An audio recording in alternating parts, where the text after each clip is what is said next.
آپ صلی اللہ علیہ وآلہ وسلم کی وصال کے بعد ہمارے پہلے امام حضرت علی علیہ السلام نے سب سے پہلے ان متفرق آیتوں اور سورتوں کو شان نزول کے مطابق جمع کیا۔ اس وقت ہمارے ہاتھوں میں جو قرآن موجود ہے وہ عصر رسول کا تدوین شدہ قرآن ہی ہے، جو کہ عصر رسالت میں ہی امت کے ہاتھوں میں موجود تھا، اور عصر رسالت کے بعد وہی قرآن مختلف نسخوں میں امت کے پاس موجود رہا۔ ان نسخوں کی قرأتیں بھی قدرے مختلف تھیں، جو آگے چل کر وجہ نزاع بن گئی۔ حضرت حذیفہ یمانی رضی اللہ تعالیٰ عنہ کے مطالبے اور بھرپور اصرار پر حضرت عثمان کی خلافت کے زمانے میں ان تمام نسخوں کو جمع کیا گیا اور ایک قرأت پر مشتمل ایک نسخہ بنا دیا گیا، جو اس وقت کے مسلم ممالک میں رائج کیا گیا، اور وہی نسخہ اب تک رائج ہے۔ قرآن مجید کا یہ دعویٰ ہے کہ کوئی بھی انسان اس جیسی دوسری کتاب لکھ کر پیش نہیں کر سکتا۔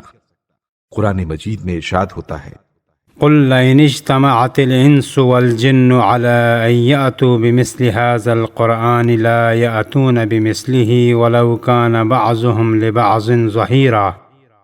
کہہ دیجئے اگر انسان اور جن سب مل کر اس قرآن کی مثل لانے کی کوشش کریں تو وہ اس کی مثل لا نہیں سکیں گے، اگرچہ وہ ایک دوسرے کا ہاتھ بٹائیں۔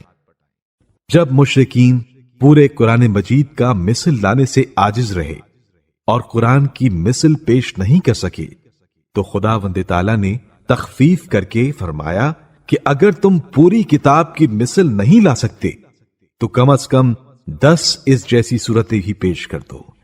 ارشاد ہوتا ہے، ام یقولون افتراه قل فأتوا بعشر سور مثله مفتریات وادعوا من استطعتم من دون الله ان کنتم صادقین۔ کیا یہ کہتے ہیں کہ اس نے قرآن کو خود بنایا ہے؟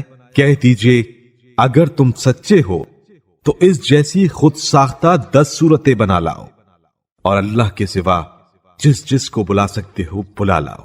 جب کفار و مشرکین اس سے بھی عاجز آ گئے تو خداوند تعالیٰ نے مزید تخفیف کرتے ہوئے فرمایا، وَإِن كُنتُم فِي رَيْبٍ مِّمَّا نَزَّلْنَا عَلَىٰ عَبْدِنَا فَأْتُوا بِسُورَةٍ مِّن مِّثْلِهِ وَادْعُوا شُهَدَاءَكُم مِّن دُونِ اللَّهِ إِن كُنتُم صَادِقِينَ۔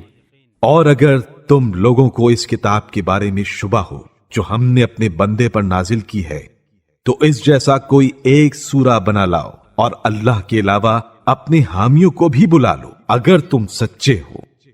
پوری کتاب کا تو کیا ذکر، کوئی ایک سورہ بھی ایسا نہیں بنا سکتا۔ عرب کو اپنی فصاحت و بلاغت پر بڑا ناز تھا، لیکن قرآن کے مقابلے میں ان کی کوئی فصاحت و بلاغت کام نہ آ سکی۔ برسوں اس کوشش میں لگے رہے کہ اگر پوری کتاب کا جواب نہ ہو سکے تو کم از کم ایک ہی سورہ کا جواب لکھ دیں، لیکن سورہ کا کیا ذکر، ایک آیت بھی ویسی بنا نہ سکے۔ عرب میں فصاحت و بلاغت کا ایسا چرچا تھا کہ اس دور کے بہترین شعراء کا کلام خانہ کعبہ میں آویزاں کیا جاتا تھا۔ اگر وہاں موجود قصیدوں میں سے کسی ایک قصیدے سے بھی بہتر کوئی قصیدہ آ جاتا تھا تو اسے وہاں سے اتار کر دوسرے کو اس کی جگہ آویزہ کیا جاتا تھا۔ اس دور کے 7 مشہور شعراء کے قصیدوں کو سونے کے پانی سے لکھ کر خانہ کعبہ میں آویزہ کر دیا گیا تھا۔ اس لیے ان قصیدوں کو معلقات سبا کے علاوہ مزاحبات بھی نام دیا گیا تھا۔